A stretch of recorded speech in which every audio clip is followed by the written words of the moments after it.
ای خداوند، در این شب طولانی از خانواده من محافظت کن.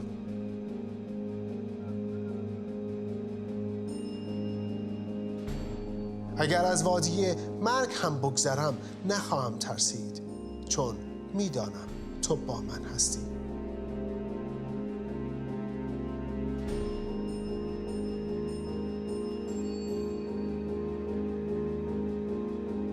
و سلامتی و امنیت تو بر این خانه باشد.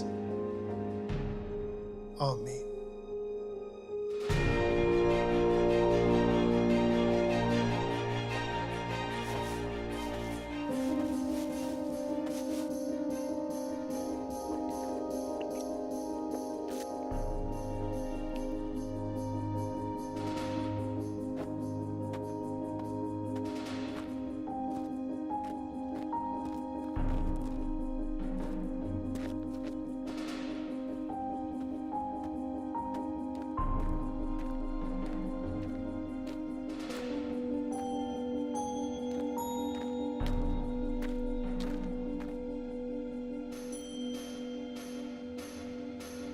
منافقه څه دي؟ ته دا منافقت دا کارونه نه پرېږدې.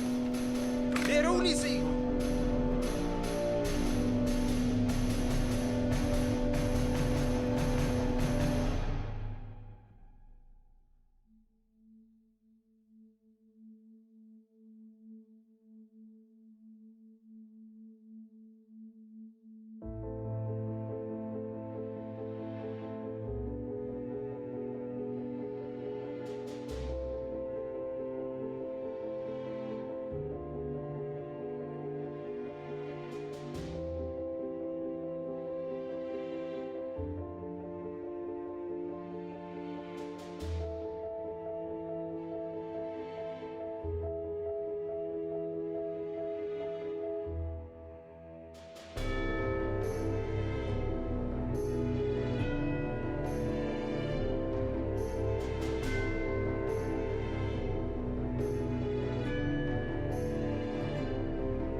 A menudo contrasto el hecho de que mi esposa creció como hija de un pastor y yo como un niño pagano.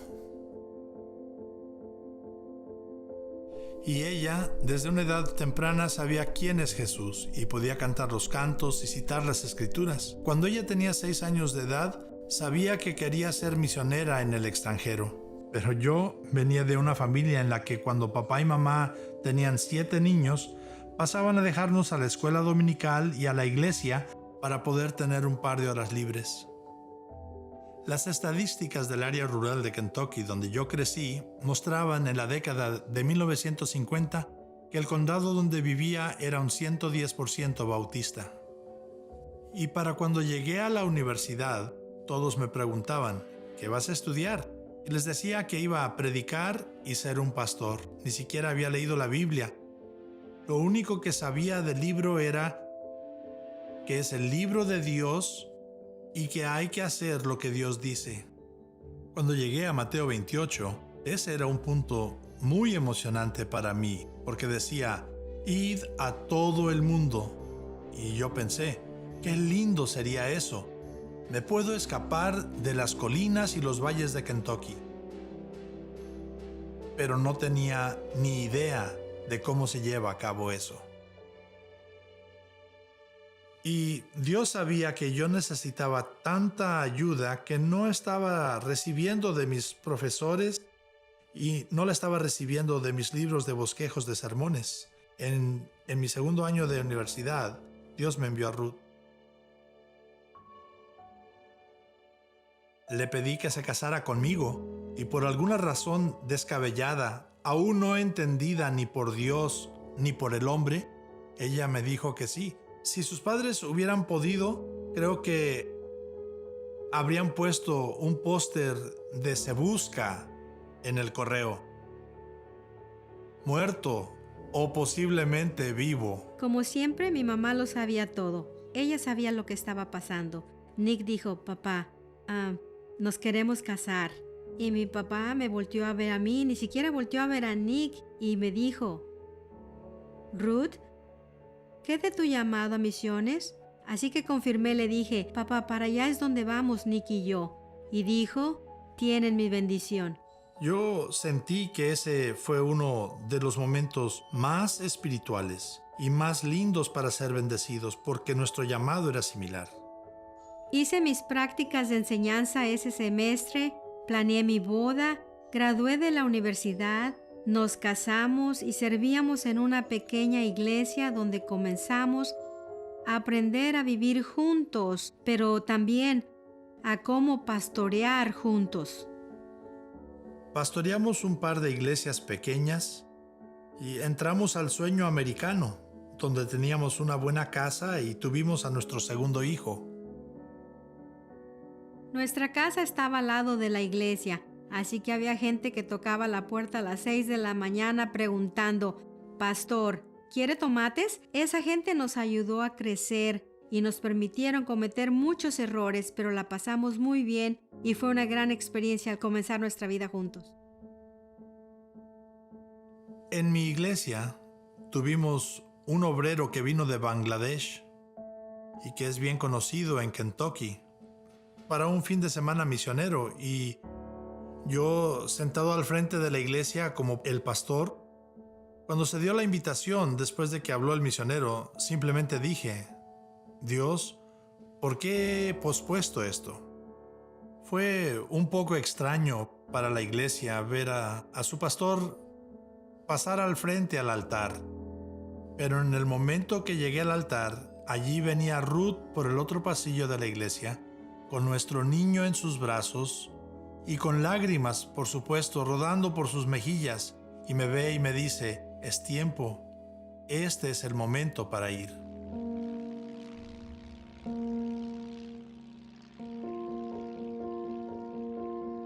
El 1 de enero de 1984 nos bajamos del avión en Malawi.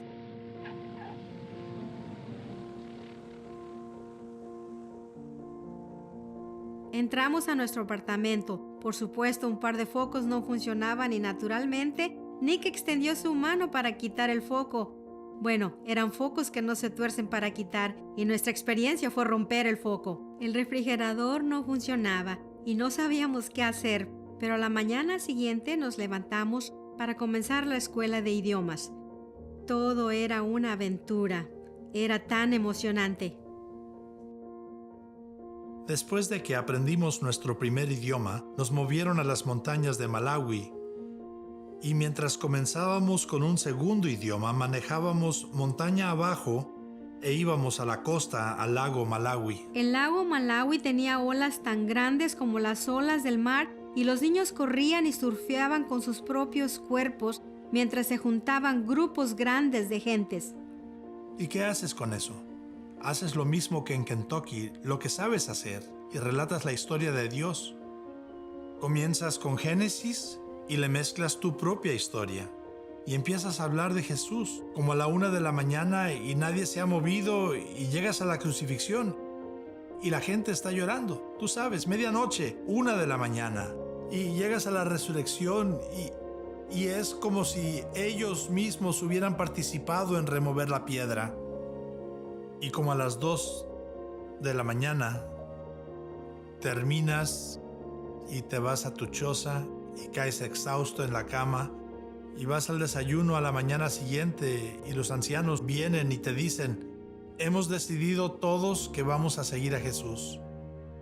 500, 600 personas. Compartíamos de Cristo donde fuera que estuviéramos y veíamos a personas verdaderamente creer. Era un sueño hecho realidad. Estar en Malawi, yo pensé, aquí es donde quiero pasar el resto de mi vida. Gracias, Dios, por traernos aquí.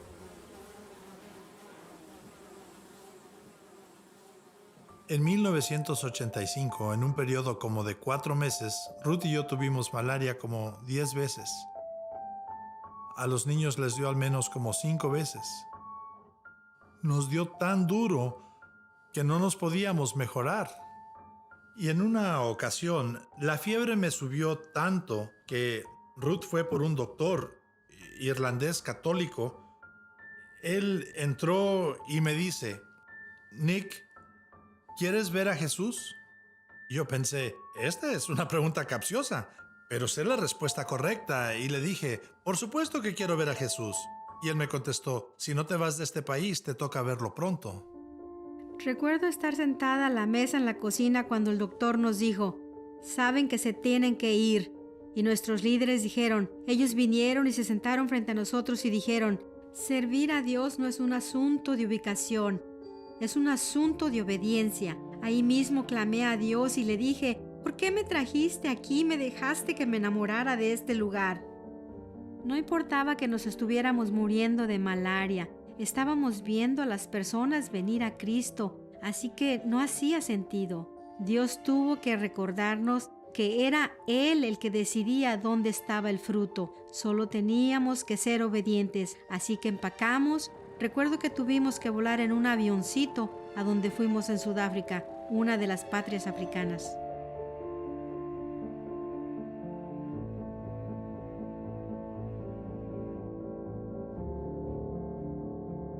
Por los próximos 6 o 7 años, vivimos en la encrucijada de la segregación racial, el apartheid. Nunca había conocido el racismo como el que vi ahí.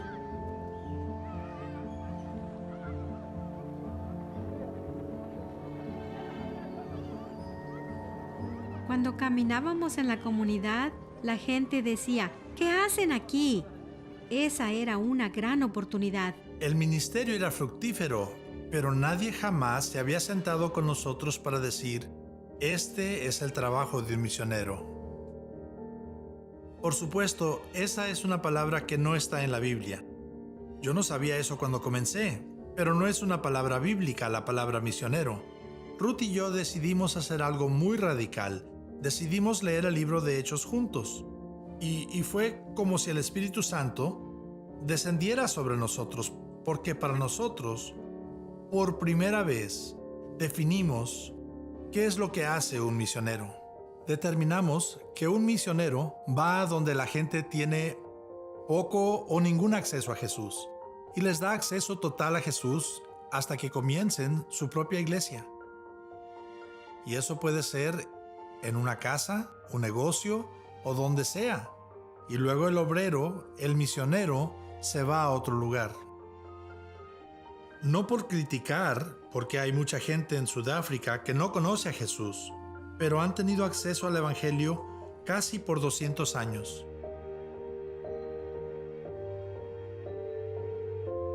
Ruth y yo fuimos a nuestros líderes y les dijimos, necesitamos movernos, necesitamos ir a donde la gente tiene poco o ningún acceso a Jesús. Ellos dijeron, pues, ¿podrían orar acerca de Sudán o Somalia? Dependíamos de un generador y cuando podíamos encenderlo, escuchábamos las noticias. Y todo lo que escuchábamos en las noticias era acerca del hambre, la sequía y los problemas en Somalia.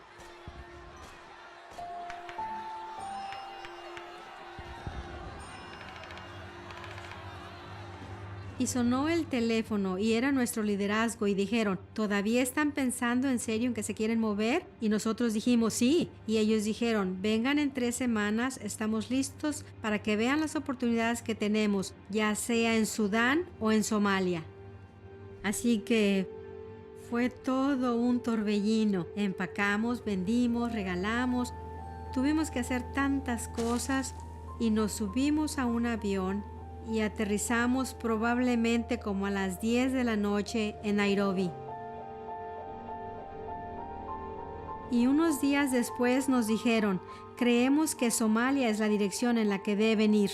Y el líder puso su brazo sobre mi hombro y calladamente me alejó a una esquina y me dijo, Nick, nunca has estado cerca de gente como los somalíes.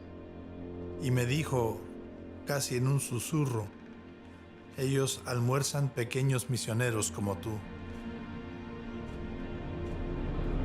Ahora, nuestro liderazgo había dicho, probablemente les tome 3 a 5 años entrar a Somalia. Después de Navidad, comenzamos a estudiar somalí. Seguíamos a personas somalíes en la ciudad y les preguntábamos, ¿cómo podemos ayudarles? ¿Hay alguna manera en que podamos ayudar a la gente en Somalia? Y un anciano dijo, si se van al aeropuerto Wilson, generalmente la Cruz Roja tiene vuelos que salen de allí llevando suministros a cualquier lugar que lo puedan llevar en Somalia. Así que en febrero de 1992, Ruth me llevó al aeropuerto Wilson y había un avión de la Cruz Roja que estaban cargando de comida y medicamentos. Y fui al piloto y le dije, ¿para dónde van? Y me dijo, vamos para Somalia. Le dije, ¿puedo ir? Él regresó al carro y me dijo, me voy. Agarró su maleta y oramos juntos. Ruth me abrazó y oró por mí y se quedó al pie de la pista mientras me subía al avión de la Cruz Roja encima de los suministros y despegábamos. Me senté en el carro y dije, bien, Señor, Él está en tus manos ahora. El piloto y el copiloto cruzaron su mirada y dijeron, ahora te vamos a llevar allá, pero no te podemos decir si te podemos sacar de allá en 2 o en 4 o en 6 semanas.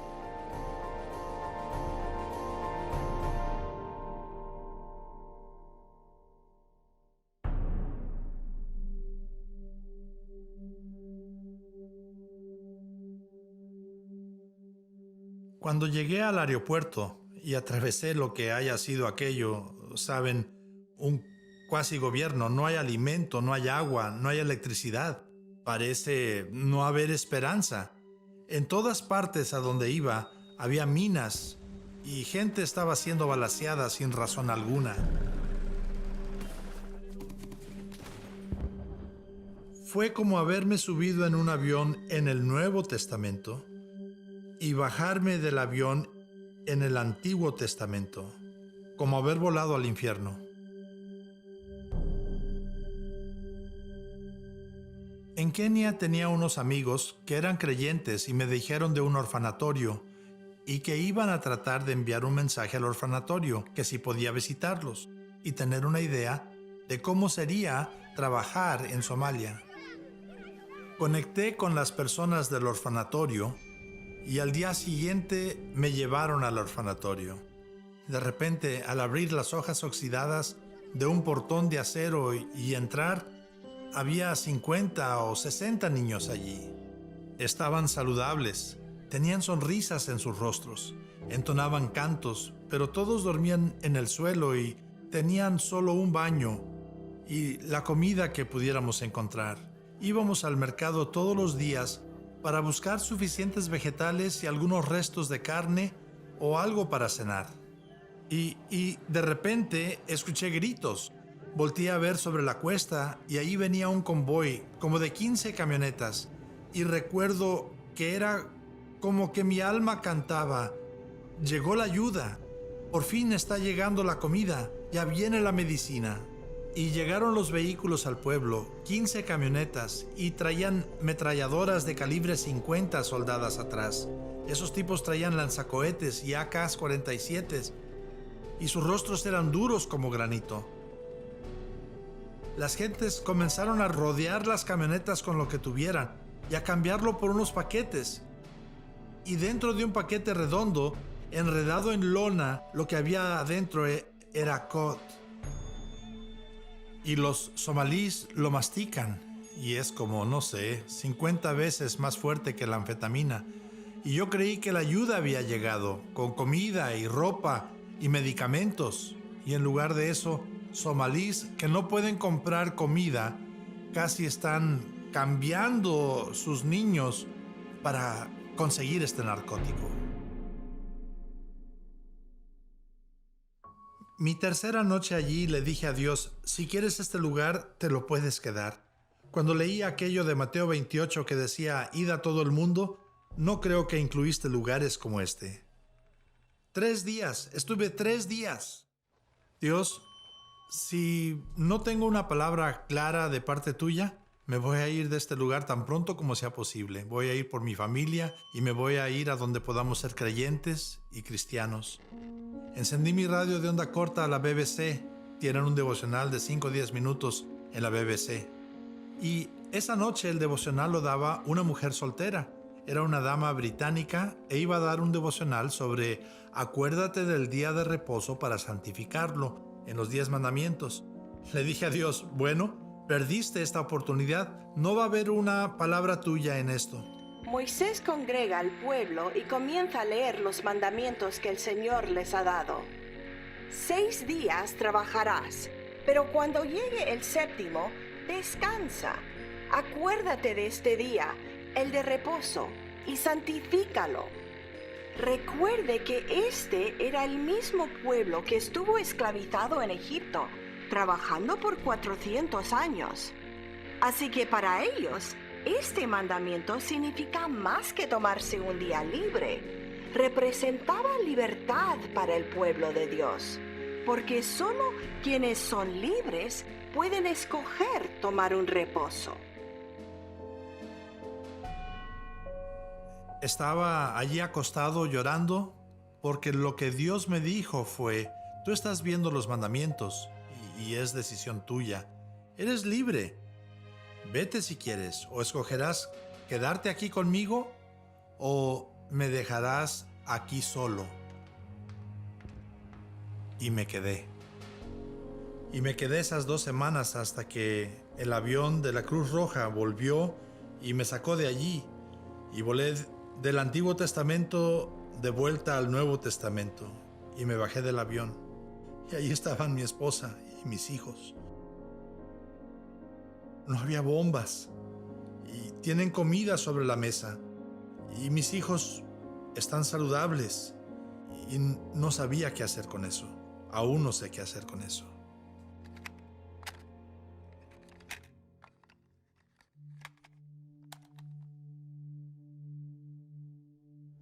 Poco después, la Organización de las Naciones Unidas llevó una delegación de personal a Mogadiscio para ver si había algo que se pudiera hacer, y escogieron como a 40 o 60 de nosotros para ir con esa delegación. La segunda noche que estuve allí, entró un guardia desde el portón trayendo a un hombre y dijo, aquí hay un somalí afuera preguntando por ti, por nombre. Y fui a la puerta y estaba un hombre somalí allí y le dije, ¿le puedo ayudar? Y me dijo, ¿usted es un creyente en Jesús, o no? Y le dije, sí, pero ¿cómo es posible que haya sabido eso? Me dijo, el Espíritu Santo me dijo su nombre y que usted vendría. Y me dijo que viniera aquí y que le dijera quién soy y cómo es la vida para los creyentes en Mogadiscio. Ahora estoy comenzando a ver que el mal no ha dejado de hacer lo que el mal hace. Pero también estoy comenzando a ver que Dios nunca ha dejado de hacer lo que Dios hace. Así que después de ese viaje de sondeo, estuve yendo y viniendo en vuelos de las Naciones Unidas o la Federación Mundial Luterana y estuve tratando de hacer pequeñas encuestas sobre lo que podíamos hacer y lo que no podíamos hacer. Iniciamos una pequeña organización no gubernamental y estuvimos preguntándole a otros seguidores de Cristo, ¿Cómo hacemos esto? Estábamos sepultando 20 bebés al día antes de poder alimentar a los vivos. Vamos con comida y medicinas a estos campamentos de refugiados en edificios destruidos donde la gente está viviendo de la mano a la boca. Y lo primero que quieren no es alimento o medicamentos, quieren tela de sepultura para sepultar a sus hijos muertos o a alguien que fue muerto durante la noche. ¿Qué se hace cuando la gente está pisando explosivos? Cuando hay balaceras todas las noches.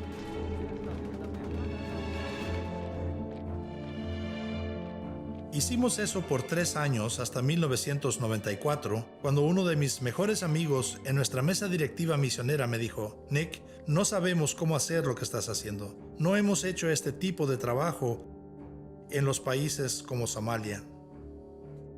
Para mí, ese fue uno de los momentos más liberantes de mi vida. Darme cuenta que Ruth y yo necesitábamos ir a descubrir cómo se es Cristo en lugares donde cuesta tanto.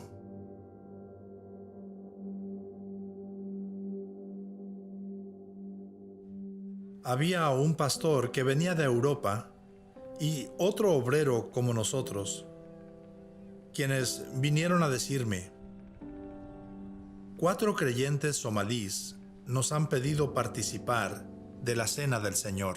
El que come mi carne y bebe mi sangre tiene vida eterna, y yo le resucitaré en el día postrero. Recuerdo estar viendo a estos 4 hermanos míos. Los conocía bastante bien.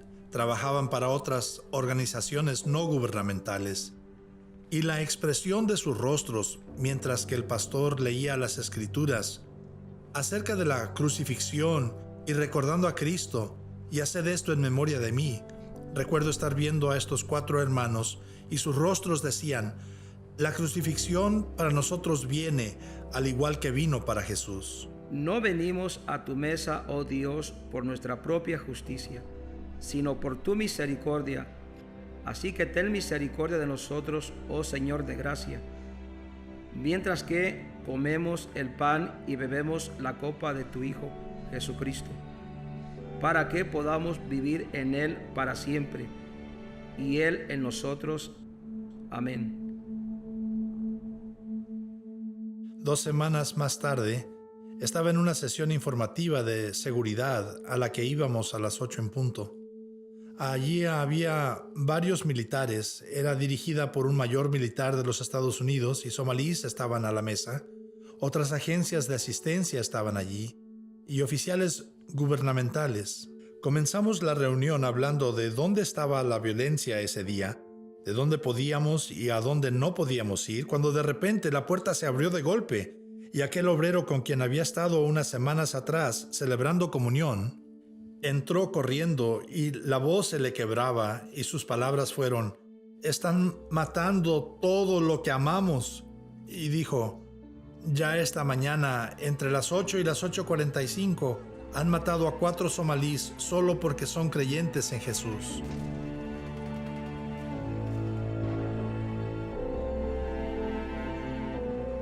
Cuando salí de esa reunión como 30 o 40 minutos después, me comuniqué por radio con mi equipo y comprobé que los 4 que habían sido muertos eran los 4 con quienes habíamos tomado comunión hace apenas un par de semanas.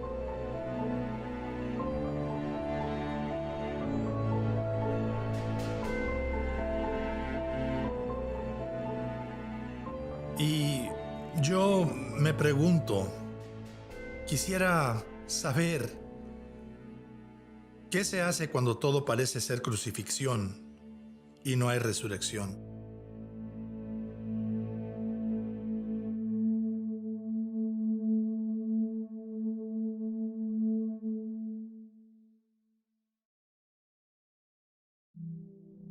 Después de la muerte de nuestros hermanos cristianos, regresé a Kenia con un corazón apesumbrado, pero no teníamos idea de lo que venía.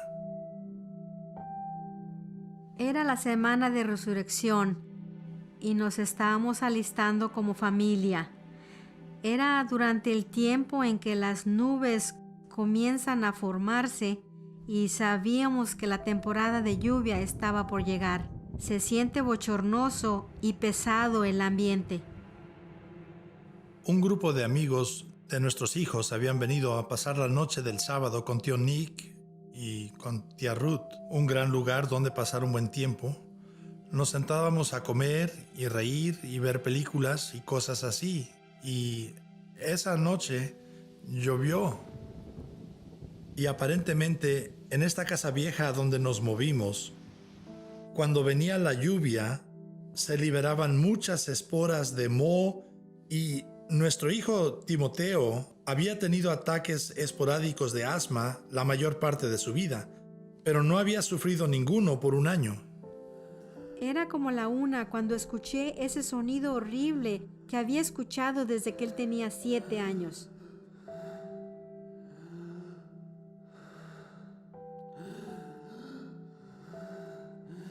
Cuando Ruth me despertó a la 1:30 de la mañana, me dijo: Timoteo está sufriendo un ataque de asma fuerte, y tan pronto que lo vi, sabía que era peor que lo que había tenido antes.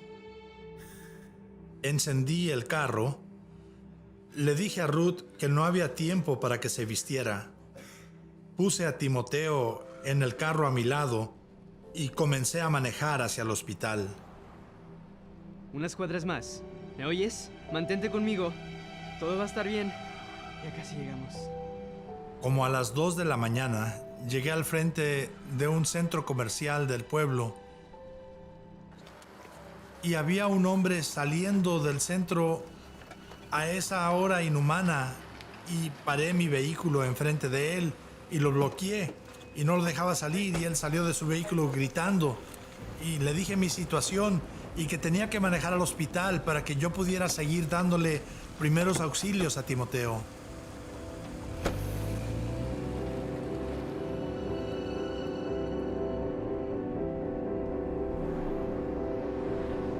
¡Vamos! ¿Ya mero llegamos?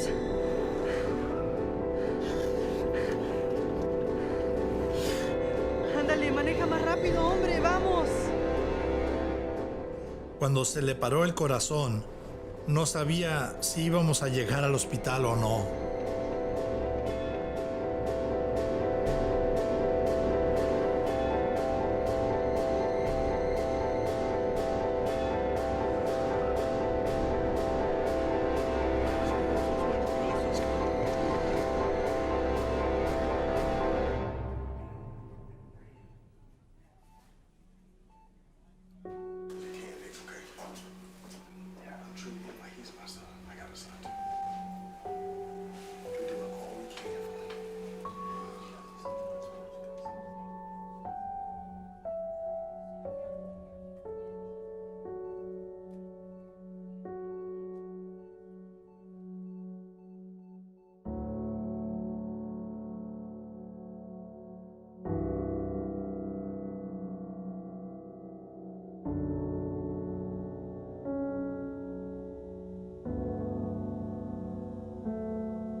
El día que Timoteo murió, volvimos a casa y era domingo de resurrección. Me parecía increíble cómo la resurrección cambió el significado de todo para mí.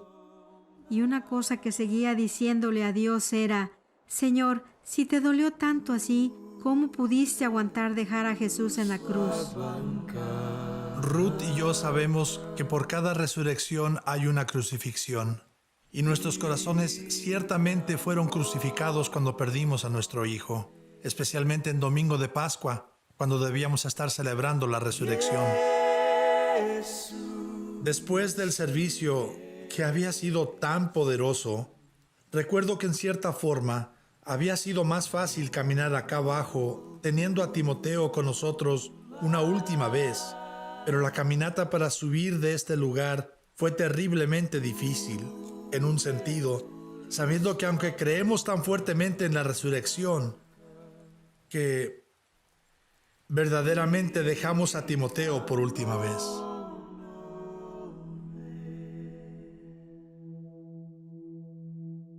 Me sentaba con mi Biblia abierta, pero no había palabras que pudiera leer.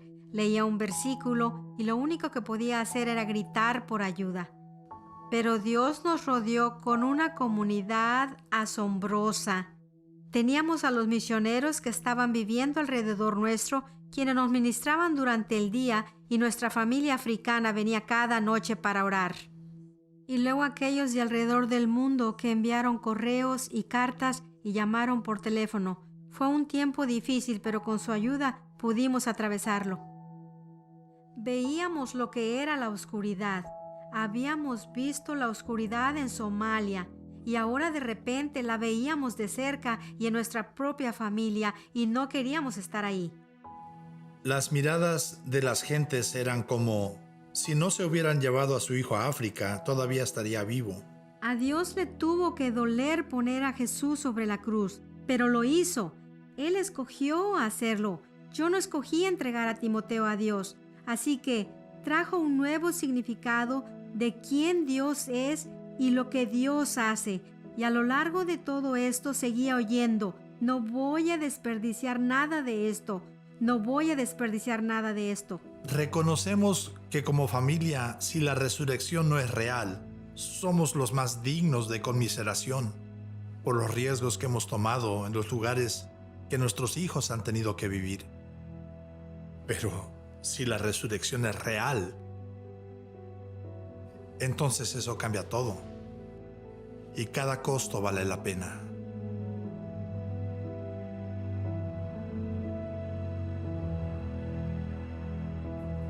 De las cenizas de Somalia y después de la muerte de nuestro hijo, Ruth y yo tomamos una nueva misión. Fuimos compelidos a regresar a algunos de los lugares más difíciles del mundo por el Evangelio. Había algo que necesitábamos saber. Necesitábamos saber si el mensaje de Jesús funciona en esos lugares de persecución extrema. Así que decidimos una vez más: es hora.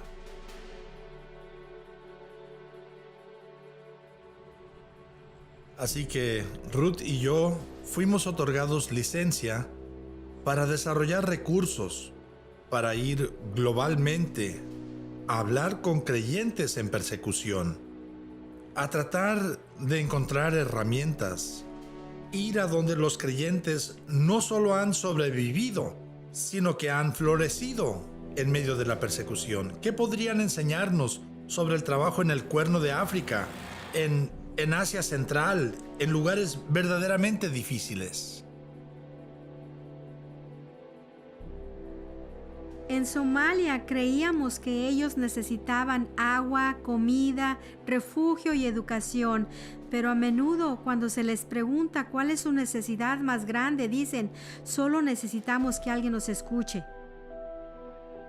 La primera vez que iba a hacer un viaje, iban a ser como de 5 o 6 semanas, yendo como a 5 o 6 países. Nunca habíamos hecho esto antes. Nadie nos había enseñado a hacer esto antes. No sé cuántas veces no teníamos ni idea de cómo íbamos a conseguir una entrevista con quien fuera en un país. Y el Espíritu Santo traía a la persona correcta en el momento correcto, o alguien decía: oí de ustedes, vengan. Yo les dije: oigan, no estoy aquí tratando de escribir artículos sobre ustedes para hacer que su persecución empeore. Nosotros hemos venido de Somalia. Hemos visto a una generación entera de creyentes exterminados. Mataron el 100% de ellos. Y Ruth trabajaba en comprar boletos y conseguir visas y todo lo que se requiere para poder ir a esos países. Y mi vuelo salía a las 5 en punto en el primer viaje y ella consiguió nuestra última visa a las 3 en punto ese día, y recuerdo haber aterrizado en invierno en Moscú, en la antigua Unión Soviética, y allí comenzó el peregrinaje de sentarnos a los pies de creyentes viviendo en persecución y de pedirles: enséñenos. Esas primeras historias que Nick escuchó nos cambiaron radicalmente. Sabíamos que no íbamos a ser los mismos jamás. Pero lo que nunca le dije a nadie es que yo no buscaba herramientas.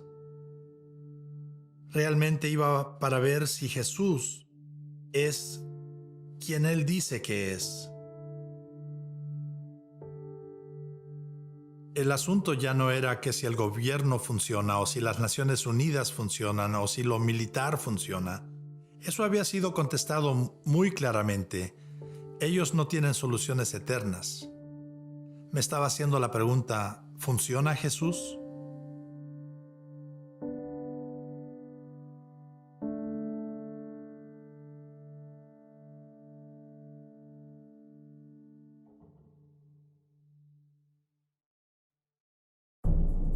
De 1917 a 1991, la Unión Soviética opacó a Europa y a Asia.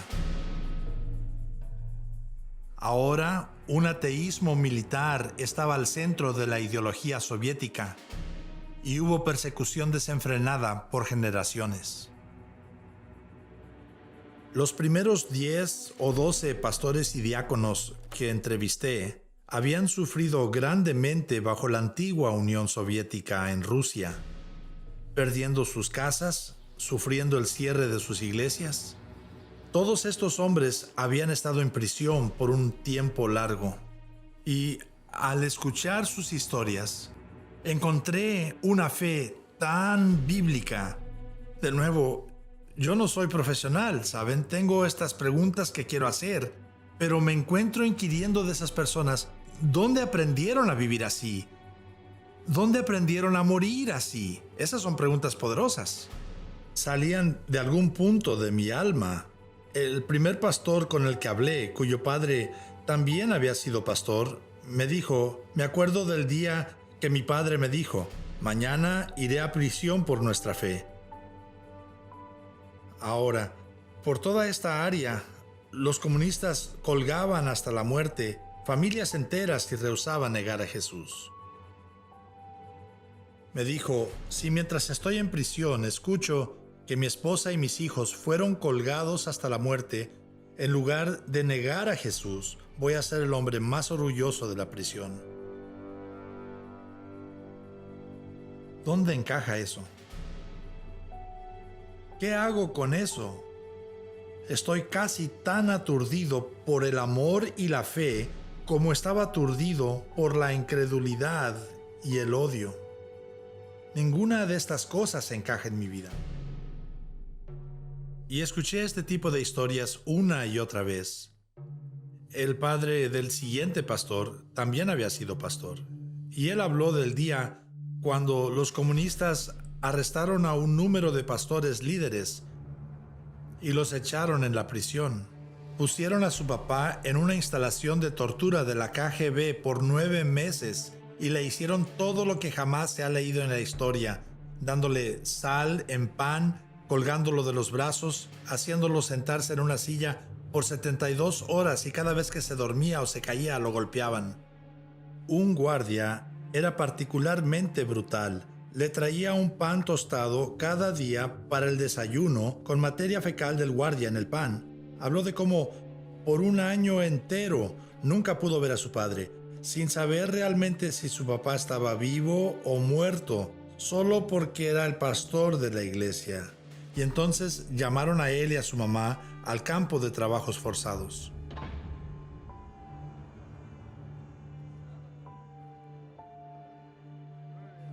Y en esa prisión de trabajo forzado había 1,200 criminales.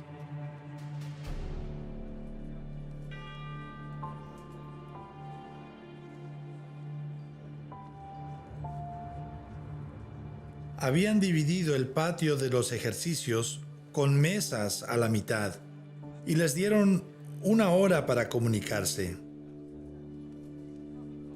Y él me dijo, esperé,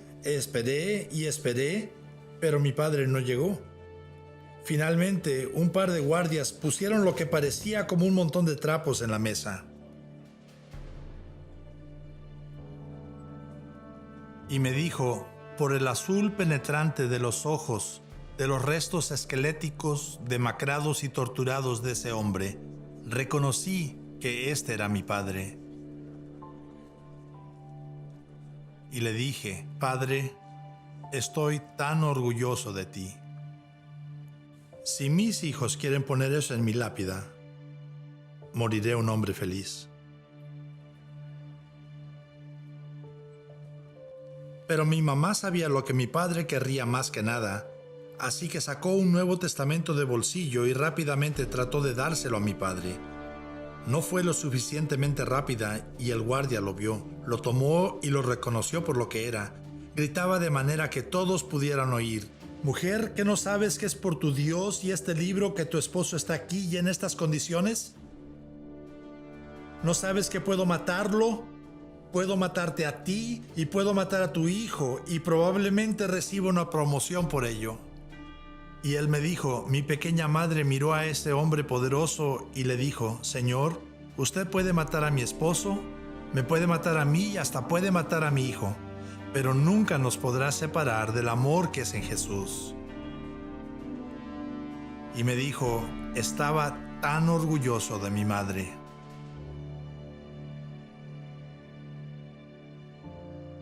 Y ahora estoy en peligro más profundo porque es como si la Biblia estuviera cobrando vida. Estoy pudiendo entrevistar a Daniel en el foso de los leones y estoy pudiendo entrevistar a esos 3 muchachos en el horno ardiente. Y para mí el peligro era que Satanás me había convencido que la Biblia era un libro viejo, que era un récord de lo que Dios hacía antes. Pero llego allí y me encuentro con que Dios está haciendo hoy exactamente lo que ha hecho por miles de años, aún antes de que la Biblia fuese impresa. Y de repente, si la Biblia está en el tiempo presente activo y yo solo la estoy practicando en el tiempo pretérito, ¿qué dice eso acerca de mi fe, y mi país, y mi iglesia, y de mi denominación? Y después de como 2 días de entrevistas, se me acerca y me dice, Nick, me dio gran gozo que yo estaba sufriendo por Jesús en mi país para que tú pudieras tener más libertad de compartir a Jesús en Kentucky. Y le contesté, no. Y apagué mi grabadora, puse mi pluma en mi bolsillo, cerré mi libreta y le dije, no voy a dejar que me pongas esa carga encima. Jamás sería posible pagar eso. Y extendió su mano sobre la mesa y comenzó a golpetear mi pecho y me dijo, hijo, no me robes mi gozo. Jamás creas que hay una iglesia libre y una iglesia perseguida. Solo hay una iglesia.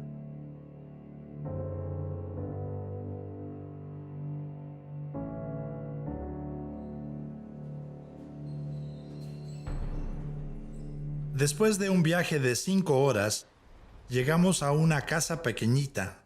Un hombre anciano nos encontró a la puerta y si tuviera que adivinar su edad, diría que tenía 100 años. Al comenzar a entrevistarlo supe que tenía 63 años de edad. Él me dijo, Nick, pasa, siéntate aquí, siéntate en esta silla. Este es el lugar donde yo estaba parado enseñando la Biblia cuando fui arrestado y enviado a prisión por 17 años. Saben, yo he estado en África por 2 décadas y no me quiero sentar en esa silla. Me quiero sentar en otro lugar. Pero hizo que me sentara allí y comenzó a relatarme su historia. Que él era un ingeniero y su esposa era maestra y sus hijos iban a la escuela de gobierno. Y él trabajaba en una fábrica de gobierno. Me dijo cómo por un periodo de tiempo los pastores fueron comprometidos y las iglesias fueron cerradas.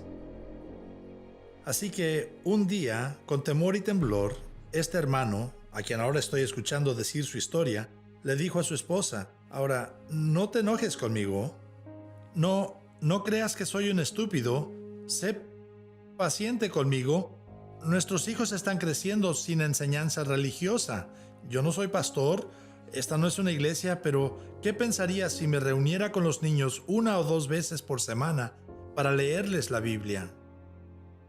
Ahora, su esposa había estado orando por años que él fuera el líder espiritual. Dicen en África, el hombre es la cabeza, pero la mujer es el cuello y ella puede voltear la cabeza para donde quiere. Así que él comenzó a leer la Biblia a sus hijos, aunque al principio hacía un trabajo terrible. Pero con el paso del tiempo, ellos comenzaron a aprender las historias y a decírselas entre ellos y a interactuar con las historias. Los vecinos pudieron observar esto y vinieron a este hombre de Dios y le dijeron: ¿podemos venir a estudiar la Biblia contigo? Y él les dijo: momento, no, yo no soy pastor, no he recibido entrenamiento, esta no es una iglesia. Les dijo: solo cantamos y oramos y hablamos de la palabra. Y ellos dijeron: eso es todo lo que queremos hacer. Cuando este pequeño grupo de casa creció a ser de 75 personas, la KGB llegó durante un servicio de adoración y arrestaron al hombre de Dios desde el mismo lugar donde yo estaba haciendo la entrevista.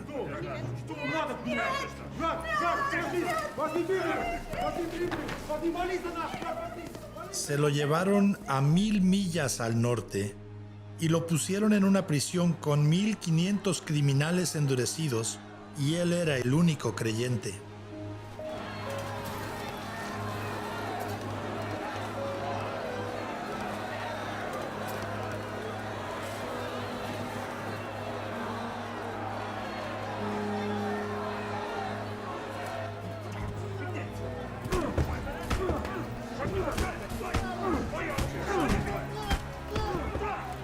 Escuchando su historia, no pude evitar preguntarle abruptamente cómo pudo soportarlo, cómo sobrevivió, qué fue lo que hizo.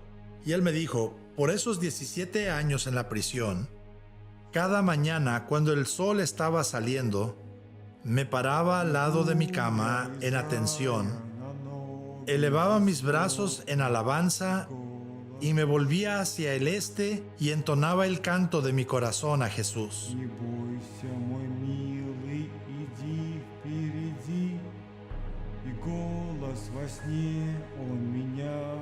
¿Saben ustedes lo que hacían el resto de los prisioneros cuando el hombre de Dios comenzaba a hacer eso?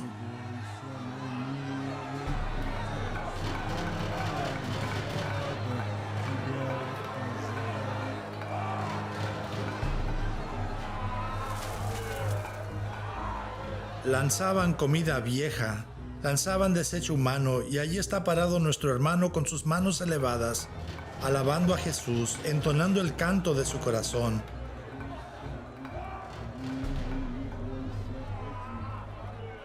Y me dijo: Nick, cuando podía encontrar un pedazo de papel, un carbón, un pedazo de lápiz, me apuraba a llegar a mi jaula, mi celda, y escribía todos los versículos y las historias bíblicas que podía recordar. Tomaba esa ofrenda escritural y la encajaba lo más alto que pudiera en uno de esos pilares de concreto. Pero cuando los guardias lo veían, leían lo que decía, lo hacían pedazos y me golpeaban por escribir esos versículos de la Biblia.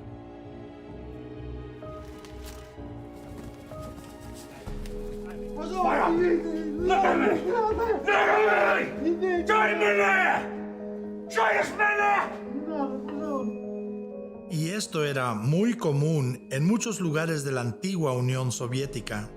Llegó el día cuando decidieron quebrantarlo y trajeron a una mujer criminal del tamaño y forma parecido al de su esposa, y vistieron a esa mujer criminal en la ropa de su esposa y la arrastraron frente a su celda con su rostro vuelto y se la llevaron a un cuarto de tortura.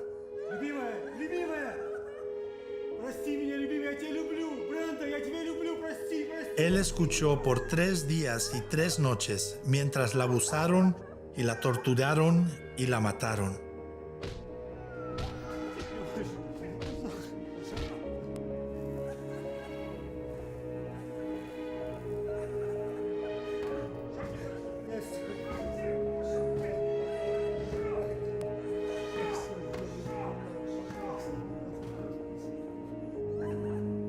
Y sacaron su cuerpo en una sábana, todo el tiempo él pensando que esta era su esposa, y le dijeron: tú sigues.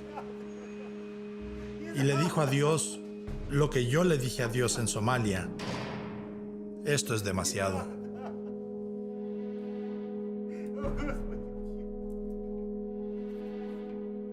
Y se sentó a un lado de la cama, se dio por vencido, llamó a los guardias y les dijo: ustedes ganan. Lo único que querían que hiciera era firmar un documento donde decía que no era un seguidor de Jesús y que estaba siendo pagado por gobiernos occidentales para derrocar a la URSS. Si lo firmaba, lo dejaban ir. Les dijo: escriban el documento, les firmo lo que quieran. Se sentó a un lado de la cama en completa desesperanza de su alma. A la mañana siguiente, los guardias llegaron con la confesión. Había cambiado de opinión, su decisión estaba hecha. Les dijo resueltamente: no voy a firmar eso. Y le dijeron: ¿qué te pasó? Les dijo: el Espíritu Santo de Dios permitió que mis oídos escucharan las voces de mi esposa, mis hijos y mi hermano mientras que oran por mí. No solo sé que mi esposa está bien físicamente, también sé que espiritualmente todavía camina con el Señor. Y se volvió a los guardias y les dijo: sálganse de mi celda.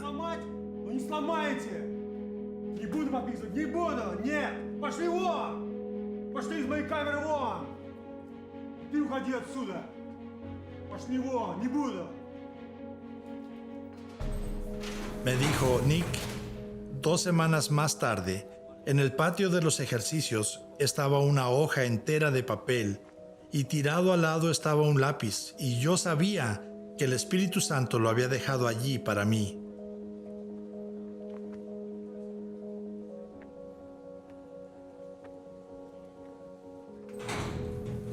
Corrí de vuelta a mi celda y escribí cada versículo de la Biblia, cada canto espiritual, cada historia de la Biblia que podía recordar, lo más chiquito que podía. Me dijo: me lo llevé y alcancé lo más alto que podía sobre el pilar de concreto mojado, para darle a Dios la ofrenda escritural más grande que podía darle. Y los guardias no tardaron mucho en ver eso, y cuando vieron ambos lados del papel y leyeron lo que estaba escrito, lo hicieron pedazos y comenzaron a golpear a nuestro hermano sin misericordia. Y le dijeron: asómate por la ventana, ¿ves esos postes allí? En 10 minutos vas a estar amarrado a un poste y en 15 minutos vas a estar muerto. Y lo tomaron de la camisa y comenzaron a arrastrarlo de su celda y de la cárcel.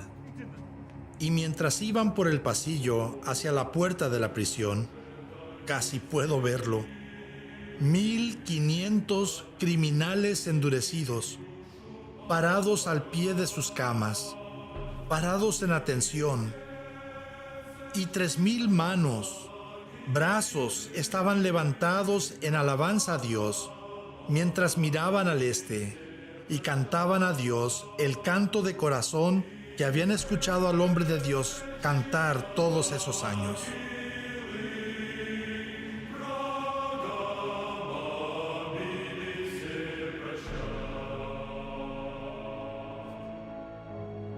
¿Puedes imaginar cómo sonaba ese coro a Dios?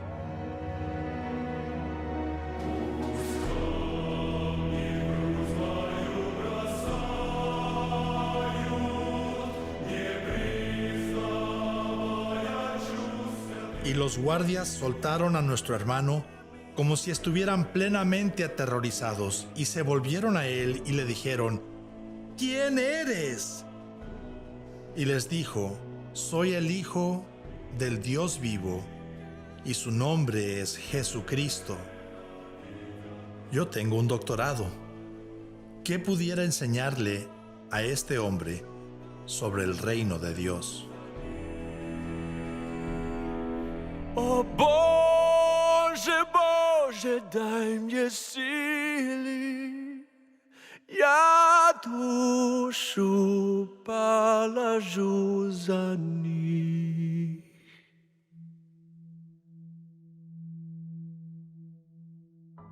Escucho esas historias y apenas lo puedo creer. Yo no soy profesional.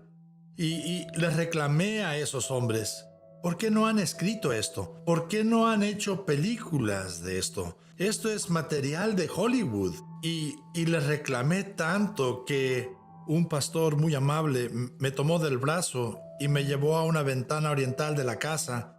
Y me dijo, entiendo que tienes 3 hijos. Le dije, sí. Me dijo, ¿cuántas veces se levantó en la mañana y llevó a sus hijos a la ventana oriental de la casa y les dijo, miren muchachos, el sol está saliendo en el este? Le dije, nunca he hecho eso. Me dijo, ¿por qué? Le dije, la gente diría que estoy loco porque el sol siempre sale en el este. Me dijo, por eso es que no hablamos de la persecución. Es como el sol saliendo por el este.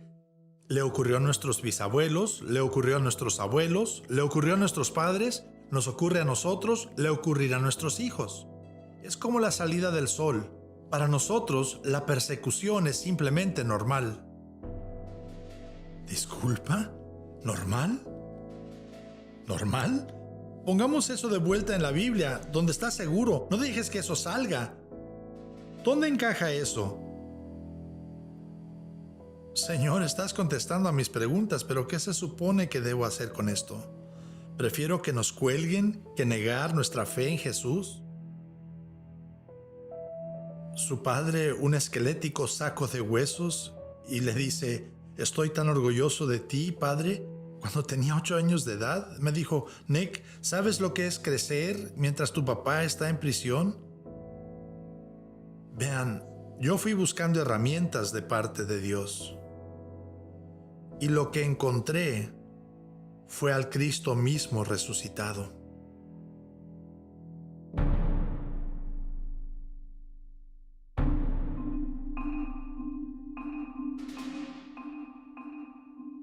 Y luego nos fuimos a China.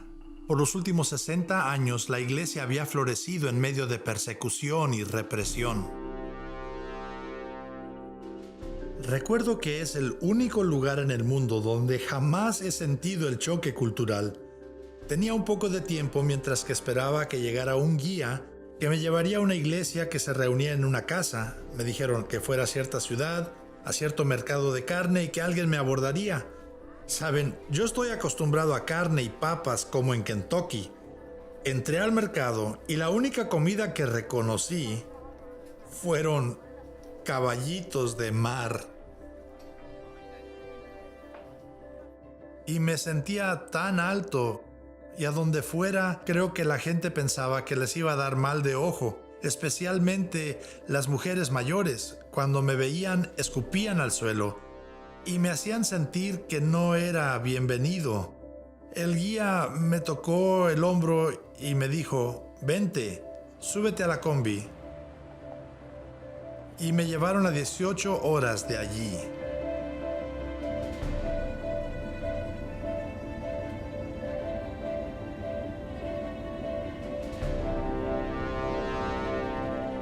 Y desperté 18 horas más tarde adentro de unas instalaciones.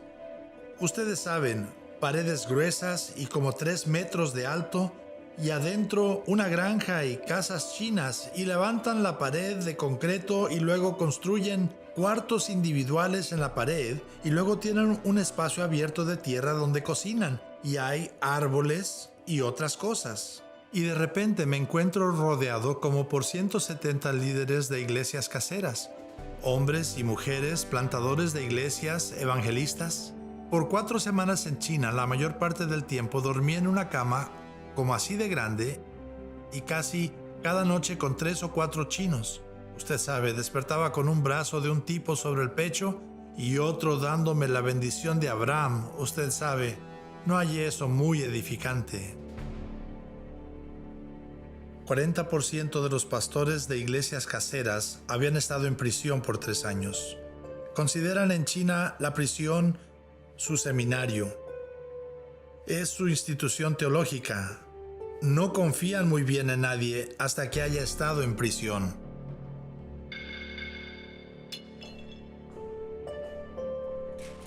Me decían, Dr. Nick, nuestro seminario en China es la prisión. ¿Cuántos grados académicos le gustaría recibir?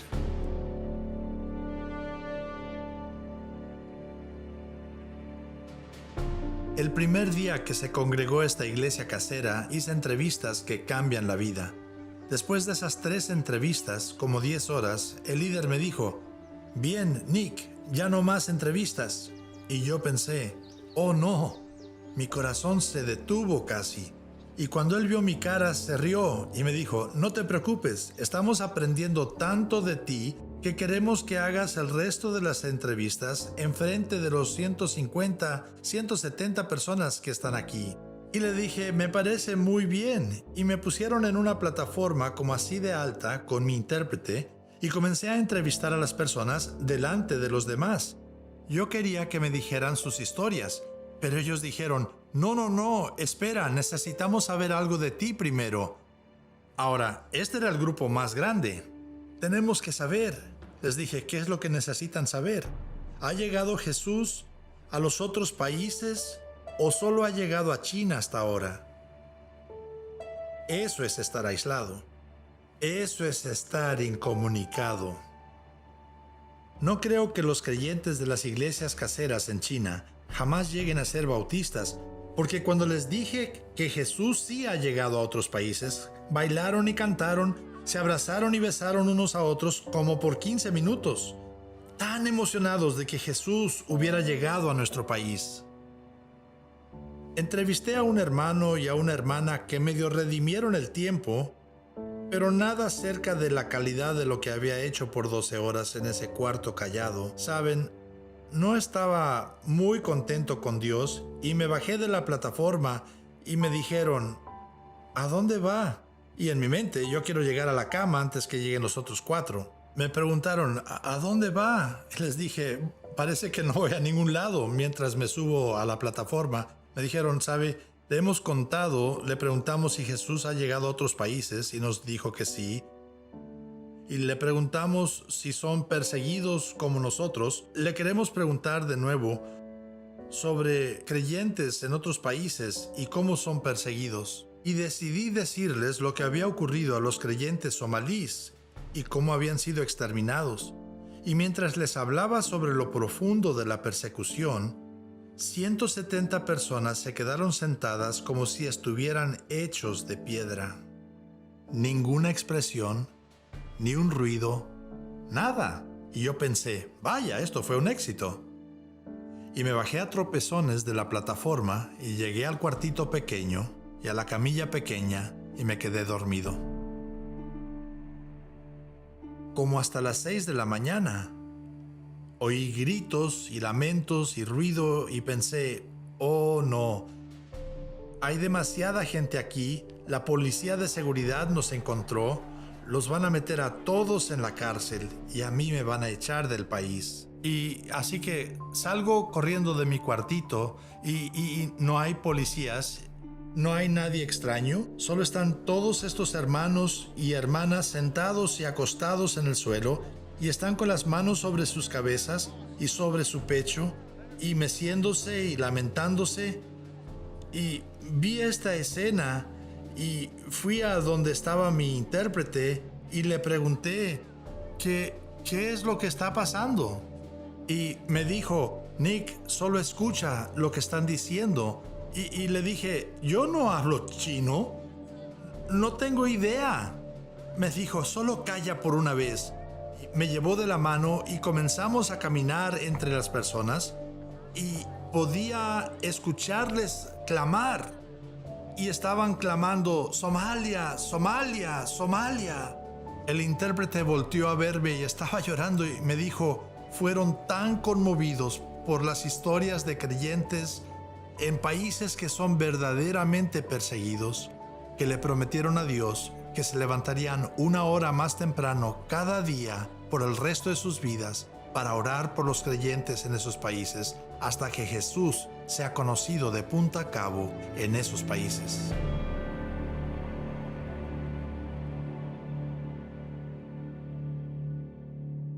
Saben, solo había como 400 a 700 mil personas que eran consideradas creyentes en varias iglesias y denominaciones cuando el comunismo vino a China en 1948. Recuerdo haber leído un artículo en 1983 que decía, Cuando podamos entrar a China otra vez o China se abra, ¿habrá creyentes? ¿Quedarán iglesias en China? Cuando por fin pudimos entrar, descubrimos que 400 a 700 mil creyentes en Jesús habían crecido a 10 millones. Habían aprendido no solo a sobrevivir en persecución, sino a florecer en medio de ella. Esta no es una iglesia secreta. No se pueden esconder lo que al presente son 85 a 100 millones de creyentes. Esta es una iglesia ilegal, pero no se puede legalizar, no se puede registrar. Pero en muchos lugares bendice de tal manera a las personas de la comunidad, incluyendo a las autoridades, que las autoridades acuden a los líderes de iglesias caseras para que les ayuden a resolver disputas. ¿Por qué crecieron de 400, 700 mil personas a 100 millones? Ellos dijeron, tenemos una decisión que tomamos cada día. Nos hacemos esta pregunta: ¿quiero identificarme con creyentes en persecución o quiero identificarme con sus perseguidores? Y cuando les pregunté, ¿cómo determino con quién es que me estoy identificando? Ellos respondieron, si compartes a Jesús con alguien más hoy, o te lo quedas para ti mismo. Y en Estados Unidos escucho todo el tiempo, la religión, la fe, es un asunto personal. Eso viene de Satanás. Así que lo que los creyentes en persecución han dicho, en manera brutalmente honesta, es: cuando no comparto mi testimonio con mi hermano en Estados Unidos, mi padre, mi hermana, mi jefe, entonces me estoy identificando con los perseguidores porque estoy guardando mi testimonio para mí mismo. Escuchen, yo estaba haciendo estas entrevistas en el año 2000. El Dr. James Merritt dijo, 90% de bautistas del sur en Estados Unidos, nacidos y criados en la iglesia, salvos y bautizados en la iglesia, casados y sepultados en la iglesia, 9 de cada 10 nunca hablarán de Jesús con alguien más. Eso es lo que está matando a los creyentes en persecución. Ellos dicen que estamos entregando en libertad lo que ellos nunca entregan en persecución, y esto es nuestro testimonio a la resurrección de Jesucristo. Ellos dicen, este es el error que están cometiendo. Ustedes creen que el testimonio está atado a la libertad política, y eso no es correcto bíblicamente. Yo soy tan libre de compartir a Jesús en Arabia Saudita hoy como lo soy en Kentucky. Soy tan libre de compartir a Jesús en Afganistán como lo soy en Ohio. La política, países, presidentes no tienen nada que ver con eso. Dios ha dicho, eres libre y debes compartir el evangelio con todos. Y cuando somos obedientes y ejercitamos nuestra libertad, entonces tenemos el valor de sufrir las consecuencias. Este mandamiento representaba libertad para el pueblo de Dios, porque solo quienes son libres pueden escoger tomar un reposo. Me gustaría decirles del hombre más fuerte que creo que jamás he conocido. No lo debo ubicar más que decir que fue en Asia Central, porque vive en uno de los lugares más difíciles de la tierra. Estuvo de acuerdo que si nos encontrábamos en un tercer país, me daría la entrevista. El trato fue que yo no trataría de verlo, ni trataría de identificarlo en alguna manera, nunca le preguntaría su nombre. Le dije, bien, tú estás a cargo de toda la seguridad. Y digo que es el hombre más fuerte que jamás he conocido, porque años atrás, muchos años, cuando otro país invadió su país en el nombre de Alá y por Islam, él dirigió a un grupo de 15 hombres para pelear contra los invasores. Y me dijo, Nick, yo me alegraba mucho cuando podía llegarle a un soldado invasor extranjero por atrás, cuando podía cortarle el cuello y dejar que su sangre corriera sobre mis manos y mis brazos como una ofrenda a Dios. Yo estaba interesado y horrorizado al mismo tiempo por la historia. Le pregunté, ¿tienes idea de cuántas personas mataste? Me dijo, dejé de contar después de 150. Y me dijo, en la noche soñaba que había manchas de sangre en mis manos, y en noches sucesivas, cuando soñaba, la sangre aumentaba hasta cubrir mis manos, mis brazos, y me escurría por los codos. Me dijo, de veras supe que me estaba volviendo loco cuando empecé a ver la sangre mientras estaba despierto. La reconocí como la sangre de los cientos de personas que maté. Ninguna cantidad de tallarme y lavarme la limpiaba. Me dijo, usé arena, usé jabón. Nadie más la veía, cada día, cada noche. Nada me la quitaba. Me dijo, luego una noche, el sueño cambió. Estaba un hombre parado allí, vestido de blanco, rodeado por una luz brillante, y había cicatrices en sus manos, y cicatrices en sus pies, y cicatrices en su cabeza, y una en su costado. Y dijo en arábigo, yo soy esa Masía, yo soy Jesús el Mesías. Si me encuentras, yo te puedo limpiar la sangre. El sueño terminó. Despertó y emprendió una jornada de 6 meses para encontrar a Jesús el Mesías. ¿Cómo pudo saber eso? No han tenido la Biblia por 2000 años. Había o poco o ningún acceso a una Biblia. No había manera de encontrar un pastor con quien hablar, así que estuvo teniendo que armar el evangelio de aquí, de allá, parte por parte, y hizo eso por 6 meses hasta que encontró a Jesús, el Cristo. Recibió a Jesús en su corazón y Jesús inmediatamente limpió la sangre.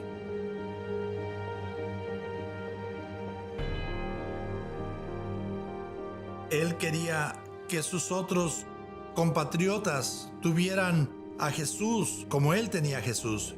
Y comenzó a pasar Biblias de contrabando a su país y porciones de la Biblia y películas de Jesús.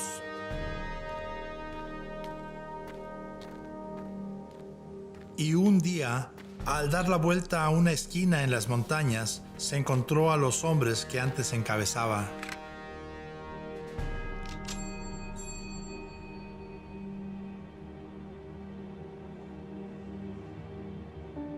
Estaban buscando al antiguo jefe.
Y entre esos 15 hombres estaba uno que era un seguidor secreto de Jesucristo.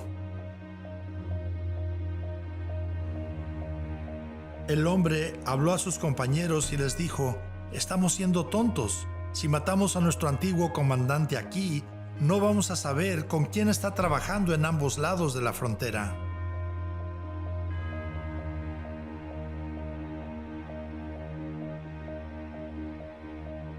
Dejen que me lo lleve al pueblo más cercano y que se reponga, y entonces pueden venir y torturarlo poco a poquito para exponer a los traidores a Islam en ambos lados de la frontera.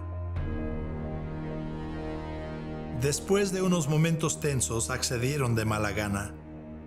Él se lo llevó al pueblo más cercano, lo remendó rápidamente, lo montó sobre un burro y lo sacó de contrabando sobre la montaña a otro país. Y este hermano todavía está haciendo la obra del Señor. Él es el hombre más fuerte que jamás he conocido. Ruth y yo ya hemos hecho suficientes de estas entrevistas para escuchar lo que la gente no está diciendo. Y él me había dicho que tenía esposa y 3 hijos, que los había llevado a Cristo y que los había bautizado. Eran creyentes, pero nunca había hablado de ellos en las 6 horas que yo estuve parado debajo de aquel foco solitario. Así que me pareció un poco extraño. Y le agradecí por la historia impactante que me relató y por ser un gran hermano en Jesús. Y le dije, pero antes de irnos, ¿puedo preguntarle cómo le ayuda a su esposa en su ministerio? ¿Cómo sus hijos?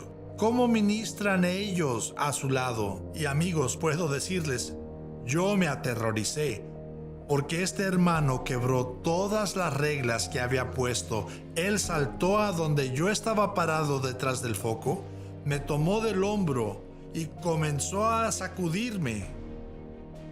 Y lo único que se me ocurre, este hombre mató a 150 personas y yo voy a ser el próximo que va a matar. Pero luego se me acercó a la cara y me dice, ¿cómo puede Dios pedirlo?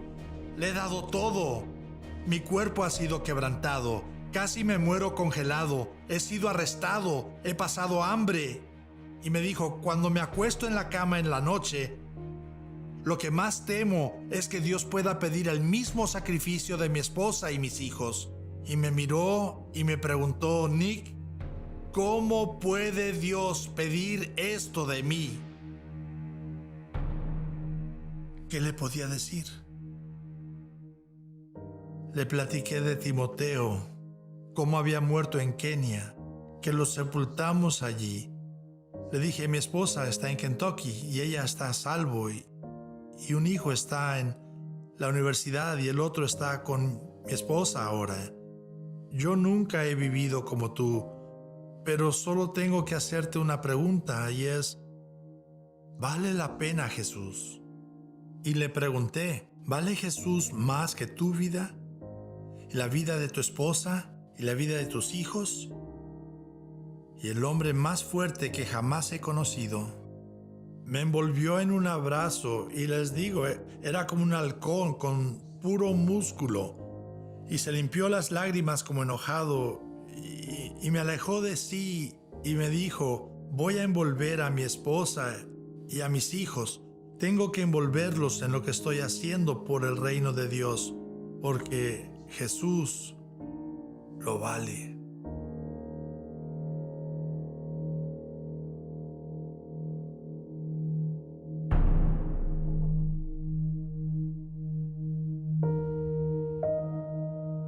El hombre más fuerte que he conocido me dio la pregunta, tal vez la única pregunta que importa para los creyentes. Y tristemente, cuando preguntamos a la mayoría de la iglesia occidental, ¿vale Jesús más que mi vida y la vida de mi esposa? ¿Y es apropiado tomar riesgos con tus hijos por el servicio del reino de Dios? La respuesta ha sido un silencio sobrecogedor. ¿O ha sido, no, eso no se hace con tu esposa e hijos? Recuerdo haberle preguntado a Ruth cuando Timoteo murió. Ustedes saben, estábamos hechos pedazos. Y le dije, hemos dado un hijo por hacer esto.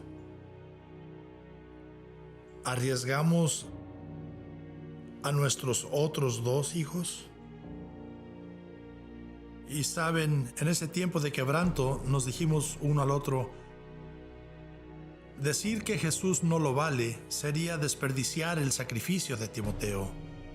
Así que no sabemos dónde vamos a encontrar la salud, no sabemos dónde encontraremos el valor y dónde todas las partes se armarán de nuevo, pero vamos a aferrarnos a Jesús hasta que Jesús pruebe lo contrario, que Él no lo vale. Dios nos mostró que no iba a desperdiciar la vida de Timoteo. y nos recordó una y otra vez que Él nos dirigiría y que Él tenía un propósito para nuestras vidas. Vean lo que salió de todo el asunto en Somalia y la pregunta bien difícil que estábamos haciendo a creyentes en persecución por todo el mundo era: ¿vale Jesús la pena? Y el hombre más fuerte que jamás he conocido respondió esa pregunta por nosotros.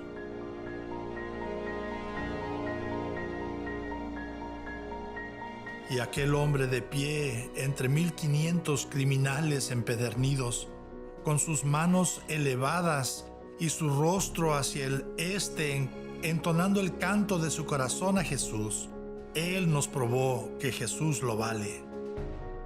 Ese bulto esquelético de pastor torturado por la KGB y su hijo de 8 años tomando su mano y diciendo: papá, estoy tan orgulloso de ti. Esa familia está diciendo: Jesús lo vale. Sabíamos el riesgo, sabíamos el costo, pero la vida y muerte de Timoteo valió la pena, porque la vida de Cristo y su amor lo valen. Quiero preguntarle a mi iglesia en los Estados Unidos y a mi familia en el occidente y a las iglesias que nos aman a Ruth y a mí: ¿verdaderamente vale Jesús la pena? ¿Qué riesgos estamos dispuestos a tomar por el reino de Dios? Y sabemos que para llegar a la resurrección casi siempre está precedido por una crucifixión. Pero si la resurrección es cierta, eso lo cambia todo. Y el Evangelio continúa siendo autenticado, por lo que los creyentes están dispuestos a sufrir por la causa de Jesucristo.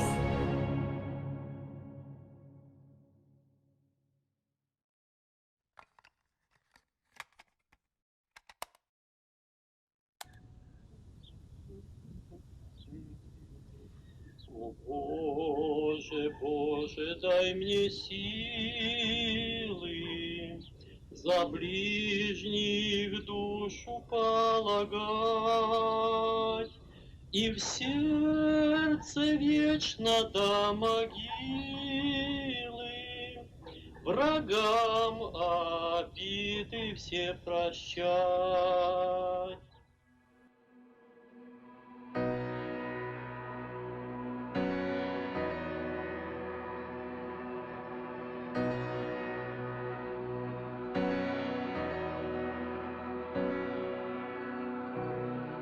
There's a sea of hungry people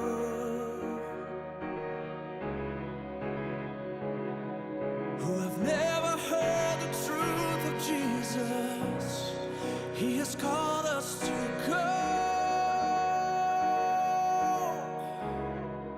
so everyone would know. What are we waiting for? Oh God, you've given us power in the Spirit. Let us be your witnesses. When the ocean's too deep for the anchor to fall, and the darkness surrounds me in the storm, you bring peace in the raging sea. When it's solid ground I'm standing on, 'cause you're the water, you're the shore.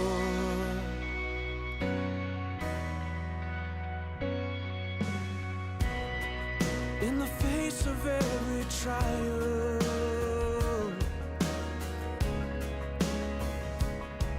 when the road ahead seems unbearable, help me not despair.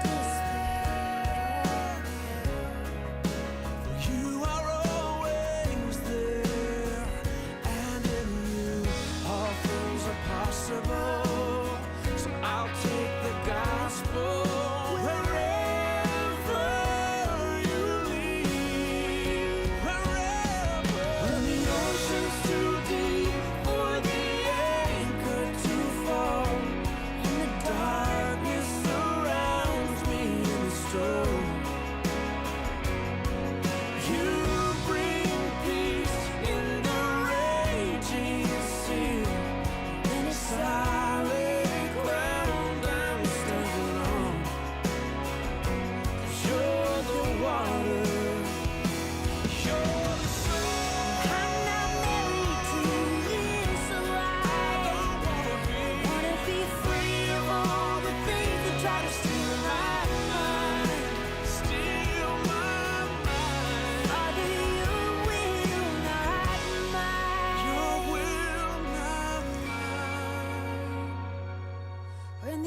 ocean's too deep for the anchor to fall, and the darkness surrounds me.